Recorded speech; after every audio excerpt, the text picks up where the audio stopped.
ورحمۃ اللہ وبرکاتہ۔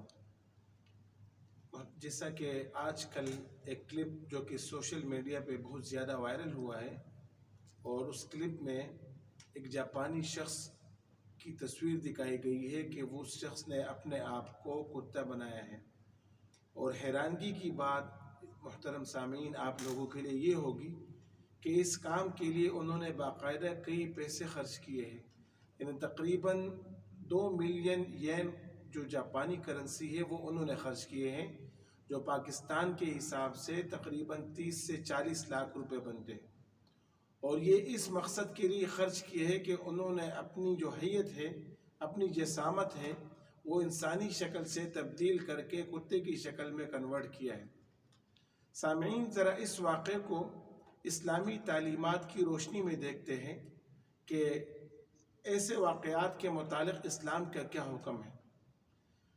سامعین، جیسا کہ اللہ رب العزت نے قرآن میں فرمایا ہے کہ وَلَقَدْ كَرَّمْنَا بَنِي آدَمَ وَحَمَلْنَاهُمْ فِي الْبَرِّ وَالْبَحْرِ وَرَزَقْنَاهُمْ مِنَ الطَّيِّبَاتِ وَفَضَّلْنَاهُمْ عَلَى كَثِيرٍ مِّمَّنْ خَلَقْنَا تَفْضِيلًا۔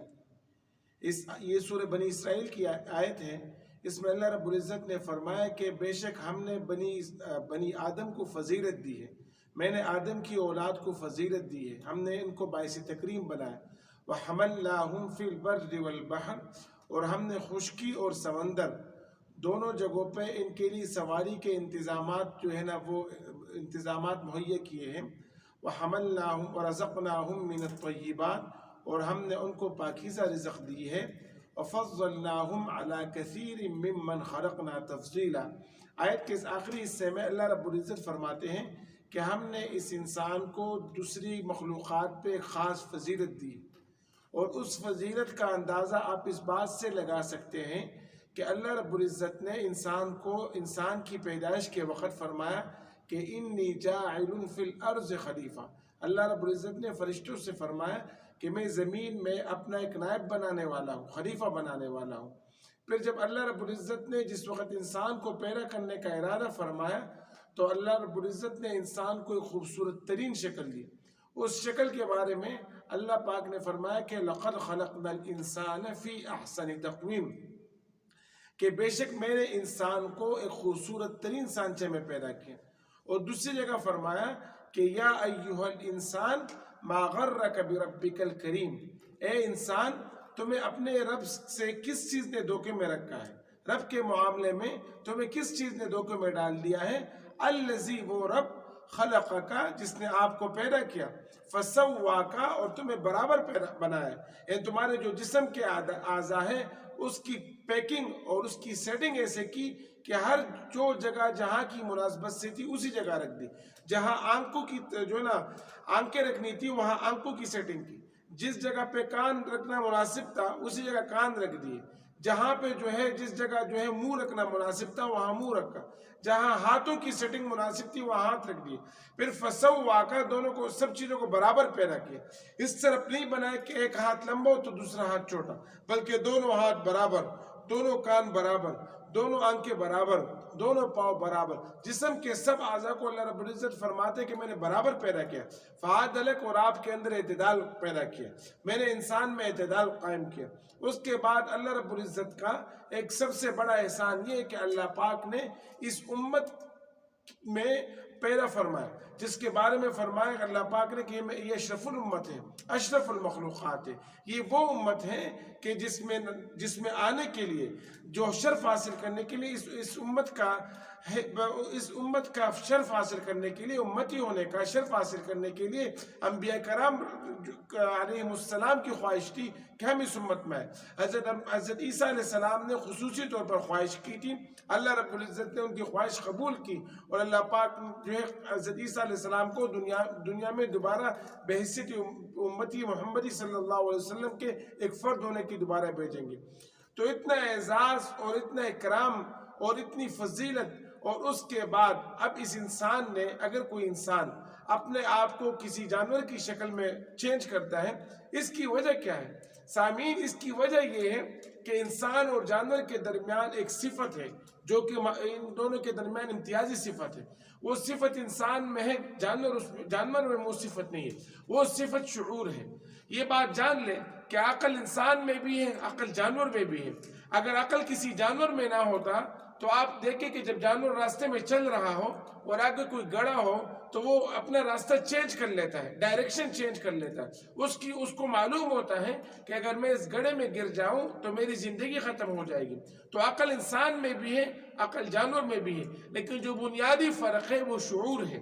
وہ یہ شعور انسان کے اندر ایک ایسی صفت ہے جو اچھائی اور برائی میں تمیز کرنے والی صفت ہے، اور انسان کے اندر جب شعور ہوتا ہے تو اس انسان کو معلوم ہوتا ہے کہ یہ اچھا کام ہے اور یہ برا کام ہے۔ وہ اچھا کام کرتا ہے اور برے کام سے اپنے آپ کو بچاتا ہے۔ لیکن جب انسان میں یہ شعور ختم ہوتا ہے تو پھر اس کی حالت یہ ہوتی ہے کہ یہ ہر بری چیز کو بھی اچھا سمجھتا ہے۔ اس کے بارے میں اللہ رب العزت نے قرآن میں فرمایا کہ فَمَنْ زُيِّنَ لَهُ سُوءُ عَمَلِهِ فَرَآهُ حَسَنًا، کہ وہ شخص جس کے لیے اس کے برے اعمال مزین کیے جائے تو اس کو اچھے نظر آئے۔ یہ جو ہے نا، یہ بدبختی کی سب سے آخری سٹیج ہوتی ہے، اور جب اس سٹیج میں جب انسان میں شعور ختم ہوئے تو اللہ پاک نے اس انسان کو پھر جانور سے بھی بدترین قرار دیا ہے۔ اللہ رب العزت نے فرمایا کہ لَهُمْ قُلُوبٌ لَا يَفْقَهُونَ بِهَا، کہ ایسے لوگوں کے دل ہوتے ہیں لیکن یہ سمجھتے نہیں ہیں۔ وَلَهُمْ أَعْيُنٌ لَا يُبْصِرُونَ بِهَا، ان کی آنکھیں ہوتی ہیں لیکن ان آنکھوں کا کوئی فائدہ نہیں ہوتا کیونکہ اس آنکھوں سے یہ دیکھ نہیں پاتے۔ وَلَهُمْ آذَانٌ لَا يَسْمَعُونَ بِهَا، ان کے کان ہوتے ہیں لیکن یہ اس کان سے سن نہیں پاتے۔ پھر فرمایا کہ أُولَٰئِكَ كَالْأَنْعَامِ، یہ لوگ حقیقت میں جانور ہیں۔ پھر اس پر اللہ پاک نے اکتفا نہیں کیا بلکہ فرمایا کہ بل ہم اضل، بلکہ یہ جانوروں سے بھی گئے گزرے ہیں۔ پھر فرمایا کہ أُولَٰئِكَ هُمُ الْخَاسِرُونَ، یہ لوگ نقصان اٹھانے والے ہیں۔ سامعین، یہ اپنی شکل چینج کرنا، اپنی حیت چینج کرنا، اس واقعے کے بعد لوگ اس طرح سمجھتے ہیں کہ شاید یہ کوئی انوکھی بات ہے، لیکن یہ ایک انوکھی بات نہیں ہے۔ میں آپ کو قرآن سے یہ بات آپ لوگوں کے سامنے بتانا چاہتا ہوں کہ یہ ایک ایسی چیز ہے کہ جس کے بارے میں اللہ رب العزت نے قرآن کے نزول کے وقت فرمایا تھا کہ ایک شیطانی حرکت ہے، اور دنیا میں لوگ یہ کام کریں گے، اور یہ جو کام کرنے والے یہ شیطان کے سپاہی ہیں۔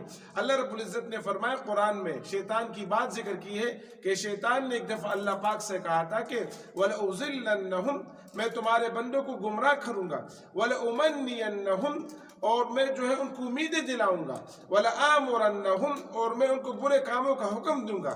اب وہ کون سے کام؟ فَلَيُبَتِّكُنَّ آذَانَ الْأَنْعَامِ، تو آپ کے جو بندے ہیں یہ جو ہے جانوروں کے چوپایوں کے کان کاٹ دیں گے اور اس کو پھر بتوں کے نام پہ وقف کر دیں گے۔ پھر فرمایا کہ فَلَيُغَيِّرُنَّ خَلْقَ اللَّهِ، اور یہ بندے، شیطان نے کہا کہ جو میرے سپاہی ہیں یہ اللہ کی تخلیق میں چینجز کریں گے، اس میں تبدیلی کریں گے، اور وہی یہ واقعہ بالکل اسی کا جو ہے نا شاخسانہ ہے۔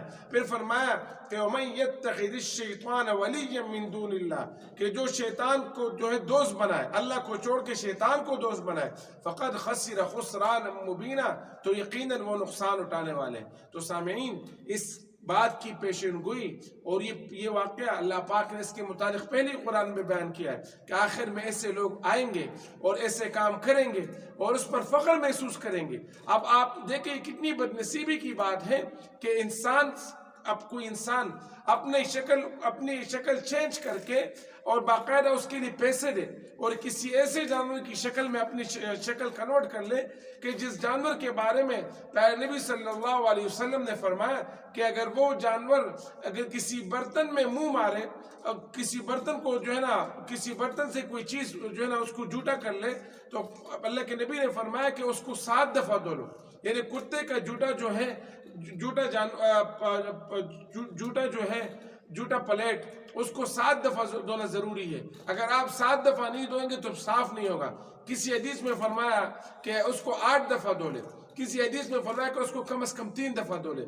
تو گویا کہ وہ ایک طرف اللہ کے نبی صلی اللہ علیہ وسلم جو پانی کے بارے میں فرماتے ہیں کہ آپ اس کو وَلَا تُسْرِفُوا، اسراف مت کرو اور پانی کا فضول خرچ مت کرے، لیکن یہاں جہاں پاکی کی بات آتی ہے تو اس جانور کا جھوٹا اتنا ناپاک ہے کہ اس کو 7 اور 8 دفعہ دھونے کا حکم دیا گیا ہے، وہ کہ اتنا ناپاک جانور ہے۔ اب اپنے آپ کو اللہ رب العزت نے اتنی اچھی شکل دی ہے اور اس سے جو ہے وہ شیطانی کتے کی شکل میں تبدیل ہونا، تو اس کی وجہ کیا ہے؟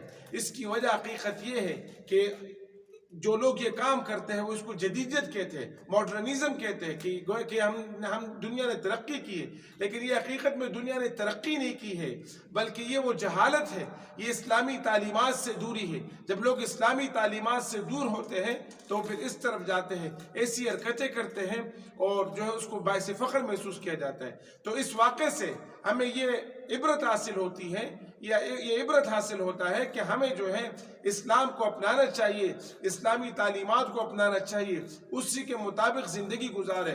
جب ہم اسلام اور اسلامی تعلیمات کے مطابق زندگی گزاریں گے تو ہم جو ہے وہ صراط مستقیم پر ہوں گے۔ اللہ رب العزت ہم سب کو حق بات کہنے اور اس پہ عمل کرنے کی توفیق عطا فرمائے۔